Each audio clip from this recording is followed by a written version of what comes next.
ফিলিস্তিনের মাসুম বাচ্চাদেরকে পর্যন্ত ছাড়ছে না। গত 4 মাসের যুদ্ধে প্রায় 20,000 শুধু শিশুকেই হত্যা করেছে। আরে শিশুদের নিয়ে এত ভয় কিসের, এত আশঙ্কা কিসের? বড়দেরকে মারতে গেলে যদি দুর্ঘটনাবশত 2-1টা গুলি বাচ্চাদের বুকে লাগে, তাহলে সর্বোচ্চ 10 জন, 20 জন, 100 জন, 200 জন মরতে পারে। 20,000 মরে না মাত্র 4 মাসে। তার মানে যেভাবে বড়দেরকে টার্গেট করে মারে, একইভাবে মাসুম বাচ্চাদেরকেও টার্গেট করে মারে। আপনি বলতেই পারেন এই বাচ্চাদের অপরাধ কি, এদের উপর কেন এত বেশি উগ্রতা প্রকাশ করছে? আমার কাছে জবাব একটাই, ওই অতীত যুগে তাগুত ফেরাউন যেই কারণে শিশু মূসার ভয়ে কেঁপে কেঁপে উঠত, এমনকি শিশু মূসার জন্মের আগেই তার বিরুদ্ধে মৃত্যুদণ্ডের পরোয়ানা জারি করে রেখেছিল। এই জামানায়ও ঠিক একই কারণে এই ফেরাউনের প্রেতাত্মারা এই মুসলমান শিশুদেরকে ভয় করে, নবী মূসার উত্তরসূরিদেরকে ভয় করে।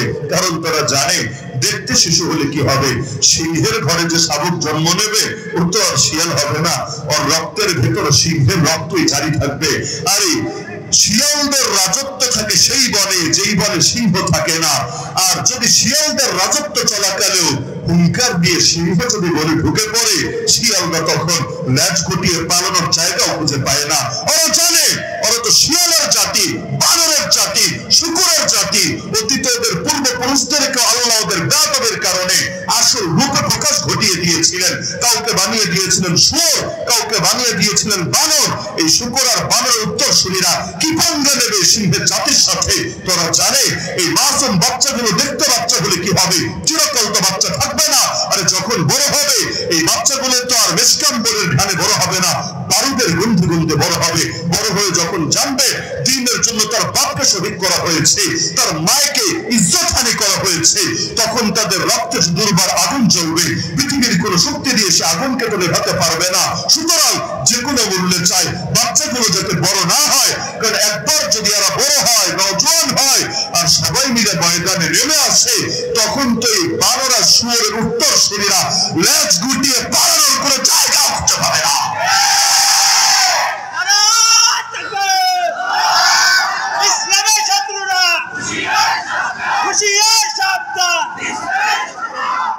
আজকের ঐতিহাসিক সিরাতুন নবী সাল্লাল্লাহু আলাইহি ওয়াসাল্লাম সম্মেলনের সম্মানিত সভাপতি পীর কামেল শেখুল হাদিস উস্তাদুল আসাতিদা মুজাহিদ আযম আল্লামা আব্দুল হামিদ পীর সাহেব দামাত বারাকাতুহুল আলিয়া, উপস্থিত আনসারাত জাওয়াতুল ইহতিরাম হযরত উলামায়ে কেরাম, এলাকার গণ্যমান্য মুরব্বিগণ, স্থানীয় এবং দূরদূরান্ত থেকে আগত দরদী কোরআন প্রেমী প্রিয় জনতা এবং পর্দার আড়ালে থাকা মা-বোনেরা, আজকের এই সিরাতুন নবী সাল্লাল্লাহু আলাইহি ওয়াসাল্লাম সম্মেলন আমার দৃষ্টিতে এক ঐতিহাসিক বিজয় এবং ইনশাআল্লাহ যতদিন পর্যন্ত এই মাহফিল জারি থাকবে, হযরত দুনিয়া থেকে যাওয়ার পর ইনশাআল্লাহ মুসলমানদেরকে চিরকাল পর্যন্ত এই মাহফিল নতুন প্রেরণা এবং নতুন উদ্যমে উজ্জীবিত করে যাবে ইনশাআল্লাহ। অনেকেই জানেন মৌলিক প্রেক্ষাপট কি ছিল। রাতারাতি হঠাৎ করে অল্প সময়ের প্রস্তুতিতে তো অসুস্থ শরীরের মধ্যেই গত 1 মাসের অধিক সময় ধরে হযরত নিজেই যেখানে কোনো মাহফিল শরীক হতে পারছেন না শারীরিক অসুস্থতার কারণে, এর মধ্যে রাতারাতি হঠাৎ করে এত বিশাল করে এবং দেশের মোটামুটি শীর্ষস্থানীয় প্রায় সকল আলেমদেরকে একত্রে নিয়ে আজকের এই ঐতিহাসিক সিরাতুন নবী সাল্লাল্লাহু আলাইহি ওয়াসাল্লাম সম্মেলনের আয়োজনের সেই মূল প্রেক্ষাপট তো সেটাই ছিল যেই জন্য আল্লাহ তাআলা তার নবী সাল্লাল্লাহু আলাইহি ওয়াসাল্লামকে দুনিয়ার বুকে পাঠিয়েছিলেন। এক হাদিসের বুকে আল্লাহ রাসূল জানান, আল্লাহ আমাকে পাঠিয়েছেন বাদ্যযন্ত্র এবং মূর্তি ভেঙে দেওয়ার জন্য। তার মানে আল্লাহ রাসূল সাল্লাল্লাহু আলাইহি ওয়াসাল্লামের পৃথিবীতে আসার অন্যতম একটা মাকসাদই হলো হর লাইনে জাহেলিয়াতকে মুর্দা করা এবং হেদায়েতের আলোকে প্রজ্বলিত করা। ওয়াকুল জাআল হক ওয়া যাহাকাল বাতিল ইন্নাল বাতিলা কানা যাহুকা। এখন জাহেলিয়াত যদি মূর্তির রূপ ধরে আসে, সেই জাহেলিয়াতের মাথা ভেঙে দিতে হয়। আর জাহেলিয়াত যদি বাদ্যযন্ত্র আর গান বাজনার রূপ ধরে আসে, সেই জাহেলিয়াতকেও ভেঙে গুড়িয়ে দিতে হয়। কারণ এই জমিন আল্লাহর জমিনে যতদিন পর্যন্ত আল্লাহর ইবাদতের আনুগত্য চলতে থাকে, রব খুশি হয়ে রাজি হয়ে বান্দাদের উপর রহমত আর বরকত বরকত নাযিল করতে থাকেন। কিন্তু আল্লাহর জমিনে আল্লাহর খেয়ে আল্লাহর পরে মানুষ যদি ইবলিস আর শয়তানের পূজার আরাধনায় মেতে ওঠে, তাহলে এর দ্বারা আল্লাহর আযাব আর আল্লাহর গজব অবধারিত হতে থাকে। তো প্রকৃত মুসলমান তো সে যে নিজের জন্য যা পছন্দ করে অন্যদের জন্য তা পছন্দ করে। আমরা নিজেদের জন্য নিরাপত্তা পছন্দ করি, শান্তি পছন্দ করি, রহমত পছন্দ করি, বরকত পছন্দ করি। সুতরাং অন্যদের জন্য আমরা একইভাবে শান্তি, নিরাপত্তা, রহমত, বরকত পছন্দ করি। আর যদি শান্তি, নিরাপত্তা, রহমত, বরকত ধরে রাখতে চাই, তাহলে জমিনের মধ্যে আল্লাহর আনুগত্য ধরে রাখতে হবে। বাতিলের বিরোধিতার কোনো বিকল্পই নাই। কারণ এই জমিনের মধ্যে পাপ যদি ব্যাপকভাবে ছড়িয়ে পড়ে, তখন আসমান থেকে, জমিন থেকে বরকতের ধারাগুলো বন্ধ হতে থাকে। সুতরাং আমরা অতীতের আকাবিরদেরকে দেখার সৌভাগ্য পাই নাই, যারা আমরা দুনিয়াতে আসার 100 বছর আগে, 1000 বছর আগে এই পৃথিবী থেকে চলে গিয়েছেন। কিন্তু আলহামদুলিল্লাহ, আলহামদুলিল্লাহ, এখনো আমাদের সামনে আশা এবং আস্থার কিছু বাতি এখনো জ্বলে যাচ্ছে। এবং দোয়া করে আল্লাহ তাআলা এই বাতিগুলোকে আরো দীর্ঘজীবী করুন, আরো দীর্ঘকাল পর্যন্ত কায়েম এবং দায়েম রাখুন, যাতে করে পরবর্তী প্রজন্মরাও তাদেরকে দেখে উজ্জীবিত হতে পারে। আর একজন বয়োবৃদ্ধ মানুষ নিজের এত এত বাধা, প্রতিবন্ধকতা, অসুস্থতাকে উপেক্ষা করে যদি বাতিলের বিরুদ্ধে এই বৃদ্ধ বয়সে লড়াই চালিয়ে যেতে পারে, সেখানে নওজোয়ানদের তো উচিত সার্বক্ষণিক শাহাদাতের তামান্নায় দেওয়ানা হয়ে ময়দানে ছুটে দাঁড়ানো, আর পৃথিবীর সব বাতিলের টুটি চেপে ধরে যে কোনো মূল্যে আল্লাহর জমিন, আল্লাহর দ্বীনের বাতি জ্বালানো।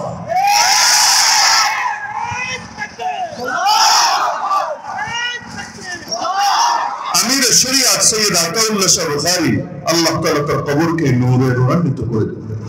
যখন তিনি বৃদ্ধ, এমন সময় ভারতের এক লেখক, হিন্দু লেখক, রঙ্গিলা রাসূল নামে একটা বই লিখল, নাউযুবিল্লাহ মিন যালিক। যে বইয়ের মধ্যে লাইনে লাইনে আল্লাহ রাসূল সাল্লাল্লাহু আলাইহি ওয়াসাল্লামের সাথে গোস্তাখি করলো, ব্যঙ্গ করলো, বিদ্রূপ করলো। এর প্রতিক্রিয়ায় উলামায়ে কেরামের উদ্যোগে বিশাল করে এক জনসমাবেশের আয়োজন করা হলো। সেই সমাবেশে দাঁড়িয়ে আমির শরিয়াত সৈয়দ আতাউল্লাহ শাহ বুখারী রাহমাতুল্লাহ আলাইহি বললেন, উপস্থিত তোমাদের সবাইকে সাক্ষী রেখে বলছি, আমি বড় হয়ে গিয়েছি তাতে কি? আরে আমি দুনিয়ার বুকে জিন্দা থাকবো, আর আমার নানা সরওয়ারে কায়নাত মুহাম্মদুর রাসূলুল্লাহ সাল্লাল্লাহু আলাইহি ওয়াসাল্লামের শানে গুস্তাখি হবে, কিছুতেই আমি এটা মেনে নিতে পারবো না। আমি শুধুমাত্র 3 দিন 72 ঘন্টা অপেক্ষা করব।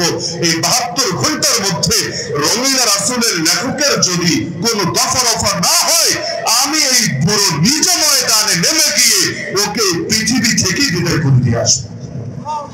এই ময়দানের মধ্যে এত এত হাজার হাজার মানুষের সামনে বয়ান করলেন, কিন্তু এক কাঠ মিস্ত্রি যার নাম গাজী ইলমুদ্দিন শহীদ রাহমাতুল্লাহ আলাইহি বড় আবেগ নিয়ে এসেছেন যে আল্লাহ রাসূলের শানে কে না জানি কি বেয়াদবি করেছে, হুজুররা লিখেছে, যাই দেখে আসে হুজুররা কি বলে।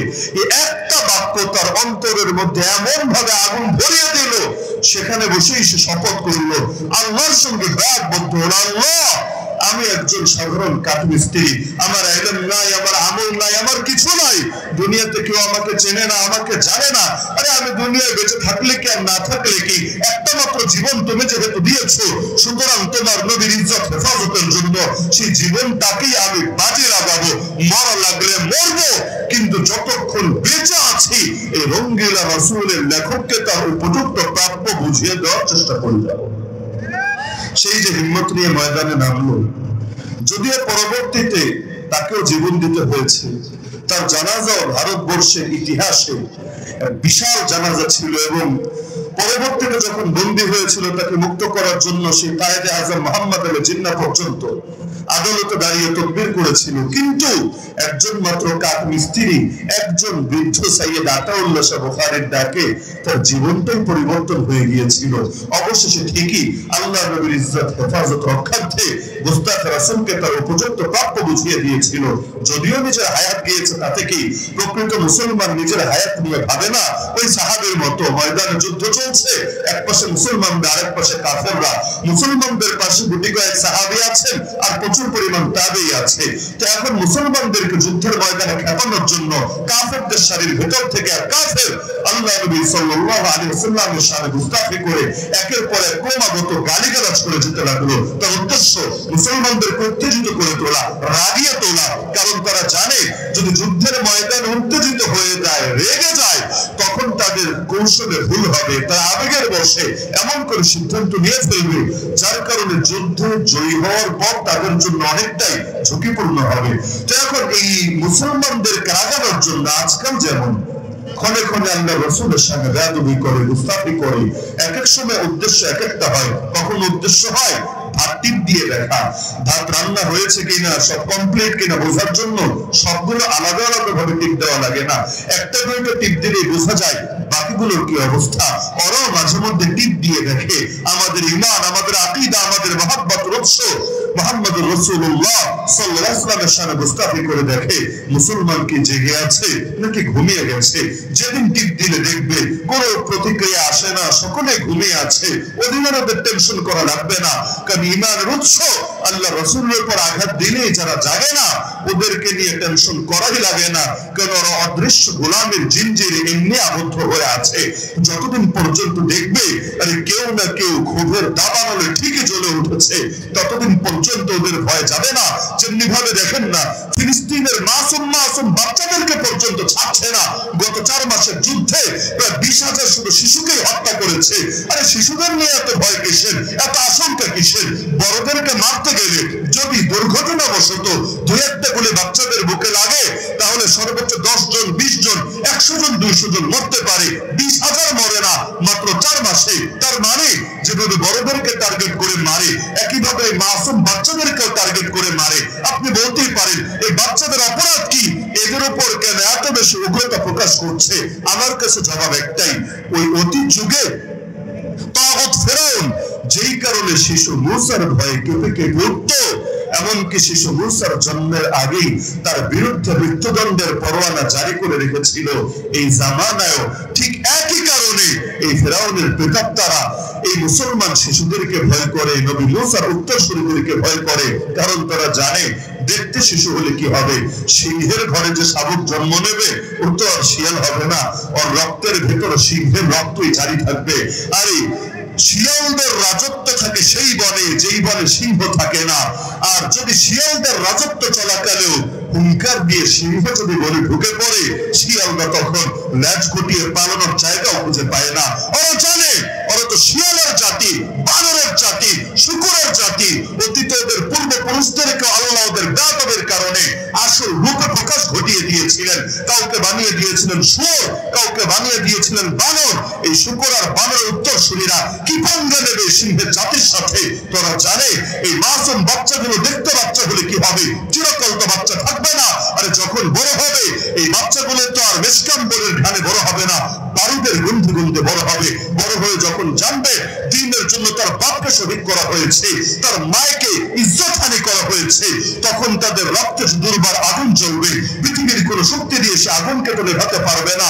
সুতরাং যে কোনো মূল্যে চাই বাচ্চাগুলো যাতে বড় না হয়, কারণ একবার যদি এরা বড় হয়, নওজোয়ান হয় আর সবাই মিলে ময়দানে নেমে আসে, তখন তো এই বানরা শুয়োরের উত্তরসূরিরা ল্যাজ